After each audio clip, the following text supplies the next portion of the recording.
नमस्कार दोस्तों, आज का हमारा टॉपिक है नाउन जेंडर। नाउन हम पहले लेक्चर्स में पढ़ चुके हैं। अगर आप इस चैनल पर नए हैं तो पिछले लेक्चर्स को जाकर ज़रूर देख लीजिए, सो दैट आपको पता लग जाए कि नाउन्स क्या होता है। और नाउन में भी हमने आपको 2 लेक्चर पढ़ाया है। 2 लेक्चर में हमने नाउन आपको कवर किया है। सबसे पहले हमने आपको पढ़ाया था प्रॉपर नाउन और कॉमन नाउन। एक लेक्चर हमने ये पढ़ाया था और दूसरे लेक्चर में हमने आपको पढ़ाया था एब्स्ट्रैक्ट नाउन, कलेक्टिव नाउन और मटेरियल नाउन। अगर आपने ये लेक्चर्स नहीं देखे तो आप सबसे पहले जाके ये लेक्चर्स देख लीजिए, सो दैट आपका अंडरस्टैंडिंग बेहतर हो सके। आज का हमारा लेक्चर है नाउन जेंडर। जेंडर जानने से पहले हम जानते हैं कि नाउन एक्चुअल में होता क्या है। नाउन होता है नेम, किसका, किसी भी पर्सन, प्लेस, थिंग्स, एनिमल या फिर मैं कहूँ आइडियाज़। इनका नाम जो हम देते हैं या लेते हैं उसको हम कहते हैं नाउन। नाउन या तो किसी पर्सन का होगा, प्लेस का होगा, थिंग्स का होगा, एनिमल्स का होगा और आइडियाज़ का होगा।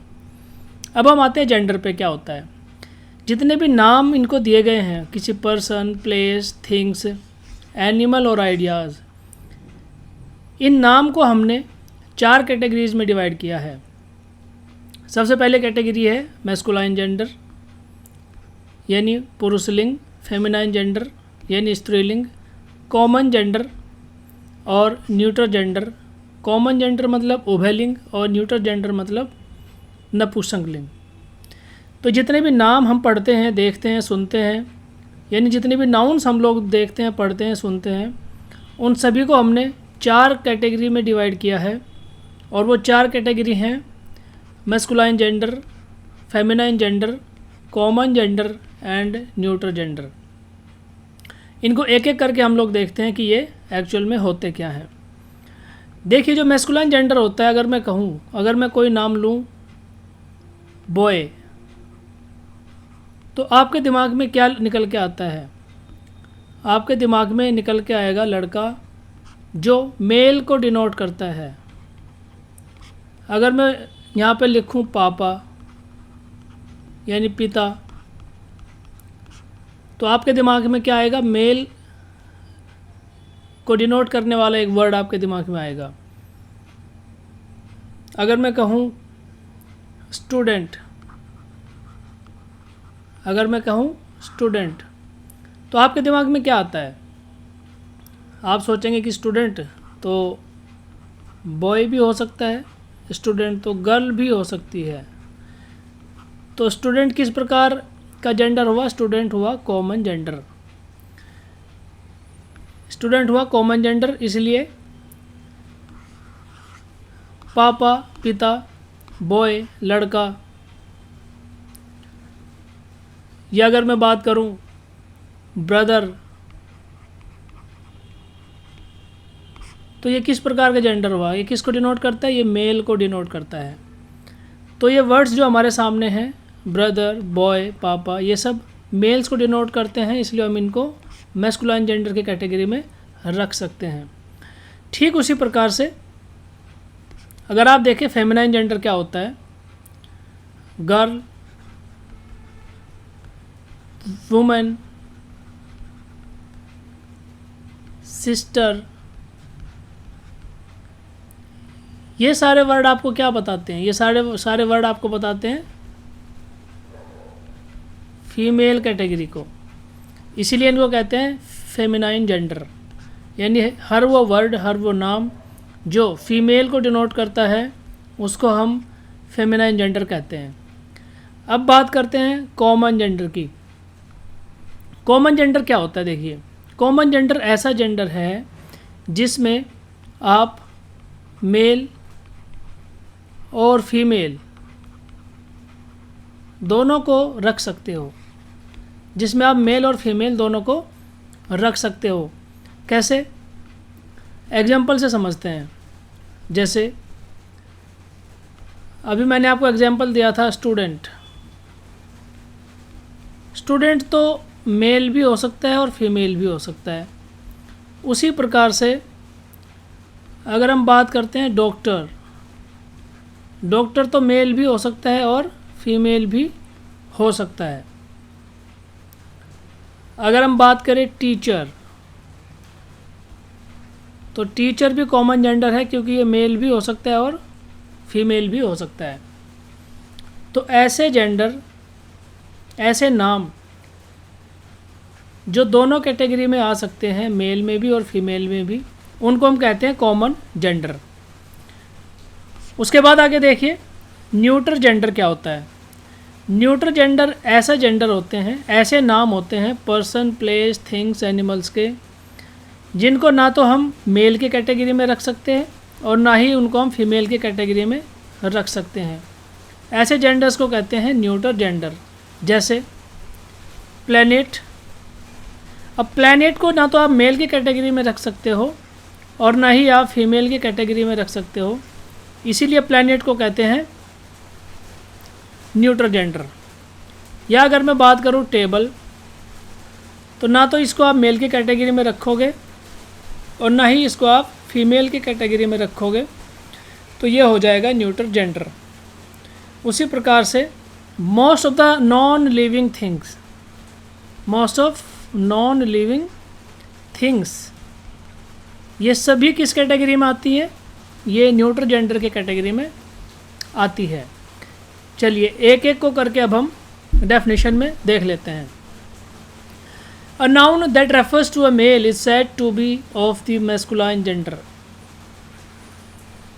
ऐसी नाउन जो मेल को रेफ़र करती है या मेल के बारे में बताती है, उसको मैस्कुलाइन जेंडर के कैटेगरी में रखेंगे।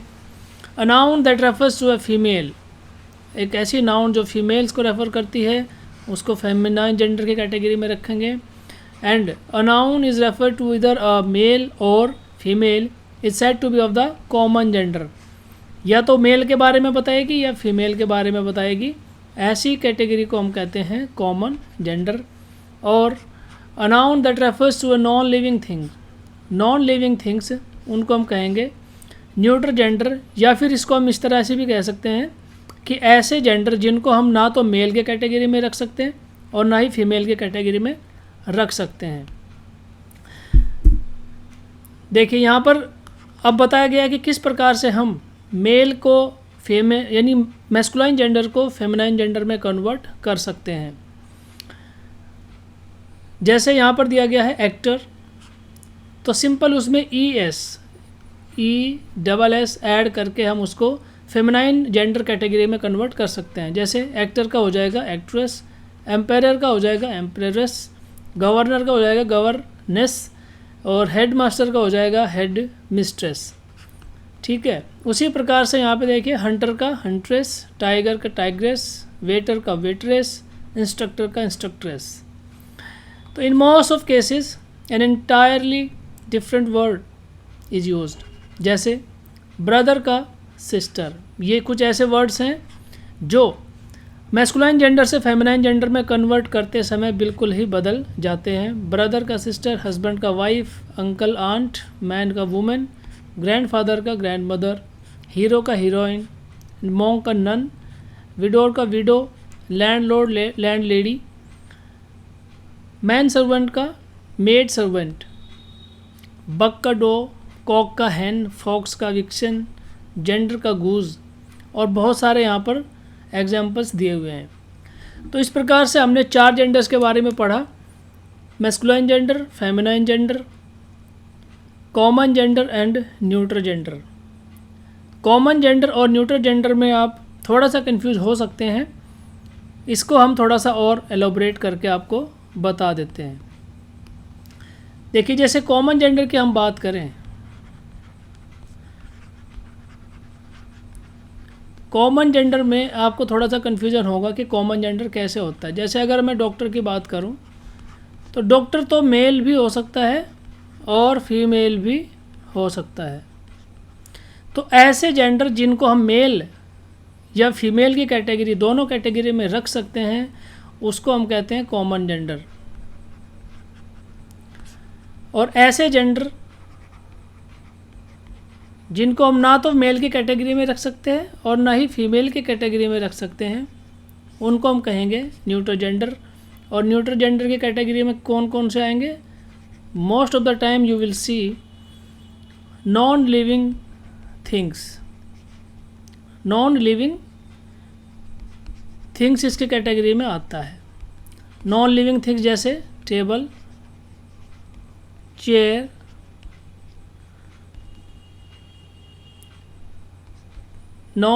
टेबल, चेयर, टीवी आप ले लीजिए, या फिर प्लानेट आप ले लीजिए। इस प्रकार के जितने भी एग्जाम्पल्स आप देखेंगे ये सब किस में आएंगे? नॉन लिविंग थिंग्स की कैटेगरी में आएंगे। अच्छा, एक एग्जाम्पल मैं आपसे पूछता हूँ, आप मुझे बताइए ये किस कैटेगरी में आप रखेंगे?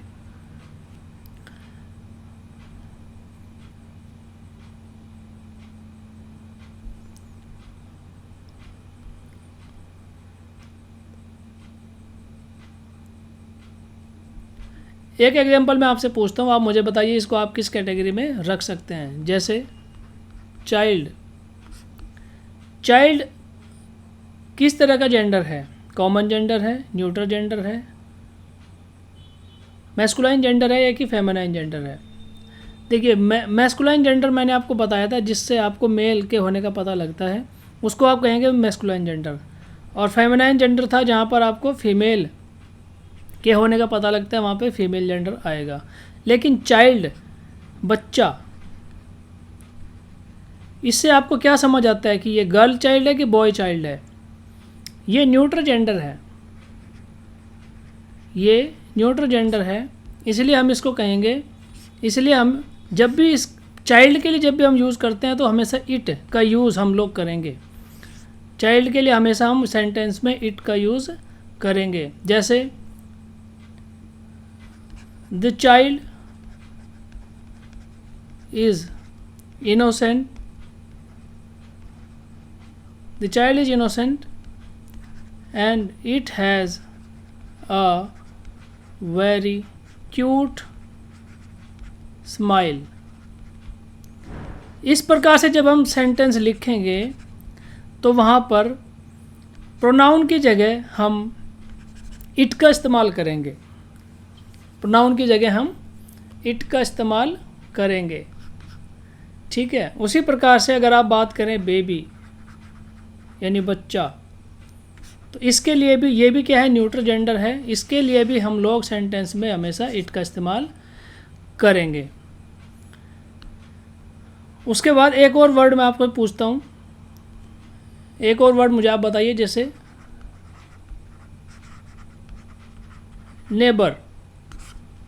नेबर किस प्रकार का जेंडर है? आप मुझे बताइए नेबर किस प्रकार का जेंडर है? सोचिए। देखिए, नेबर तो आदमी भी हो सकता है और नेबर तो औरत भी हो सकती है, या यूँ कह लीजिए कि नेबर तो मेल भी हो सकता है या नेबर फीमेल भी हो सकता है। तो नेबर क्या हो गया? नेबर हो गया आपका कॉमन जेंडर। इसी प्रकार से आपको बहुत सारे वर्ड्स ऐसे मिलेंगे, तो आपको इन्हीं 4 कैटेगरीज़ में उनको रख कर देखना है कि वो मैस्कुलाइन जेंडर है, वो फेमिनाइन जेंडर है, वो कॉमन जेंडर है कि वो न्यूट्रल जेंडर है। इन्हीं 4 कैटेगरी में रख कर आपने उनको देखना है और उनके साथ में आपको किस प्रकार से प्रोनाउंसिएशन, किस प्रकार से प्रोनाउन का यूज़ करना है, किस प्रकार से आपको उनके साथ में वर्ब का यूज़ करना है, और किस प्रकार से आपको उनके साथ में जो हमारा first person, second person, third person जो हम प्रोनाउन में पढ़ने वाले हैं, उनको भी आप किस प्रकार से यूज़ करेंगे, उसमें ये वाले चैप्टर से आपको बहुत ज़्यादा हेल्प मिलने वाली है। उसके बाद कुछ और रिवीजन हम कर लेते हैं। देखिए, यहाँ पर लिखा है we can form the feminine gender of nouns by adding ES add करके हम फेमिनाइन जेंडर को बना सकते हैं। अभी पिछले ही चैप्टर में मैंने आपको पढ़ाया, पिछली स्लाइड में। जब बैरन होता है तो बैरन का मतलब होता है वाइज मैन। वाइज मैन या कोई बिजनेसमैन आदमी होता है, कोई बहुत बड़ा सोसाइटी में जिसका कुछ नाम होता है, उसको हम कहते हैं बैरन।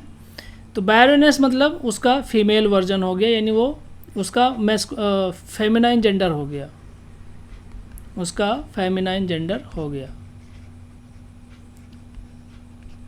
ओके, होस्ट का होस्टेस हो गया। होस्ट मतलब जो फंक्शंस को ऑर्गेनाइज करता है उसको होस्ट कहते हैं, और होस्टेस मतलब ये मेल हो गया और ये फीमेल हो गया। तो adding ESS after altering the spelling of the masculine gender, कैसे? जैसे टाइगर हो गया, टाइगर को अगर हम फेमिनाइन में कन्वर्ट करेंगे तो टाइग्रेस हो जाएगा, वेटर का वेट्रेस हो जाएगा, और using an entirely different word. जैसे 3 कैटेगरीज ने यहाँ बताई है। नंबर 1 तो अगर हम ESS ऐड करते हैं तो उसका फेमिनाइन जेंडर बन जाता है, और नंबर 2 में R के बाद ESS हम ऐड करते हैं, यानी वर्ड के बाद में अगर ESS हम ऐड करते हैं तो फेमिनाइन जेंडर बन जाता है, और लास्ट में इसने बताया कि डिफरेंट हो जाता है, यानी जो कैटेगरी है वो बिल्कुल ही चेंज हो जाती है। ब्रदर का जैसे सिस्टर हो गया, बॉय का गर्ल हो गया, मैन का वुमेन हो गया, ठीक है। तो ये आपका हो गया 4 प्रकार के जेंडर मैंने आपको बताए, masculine gender, feminine gender, common gender और न्यूट्रल जेंडर। आई होप ये लेक्चर आपको बहुत पसंद आया होगा। अगर आपको पसंद आया तो दोस्तों के साथ साथ शेयर कीजिए।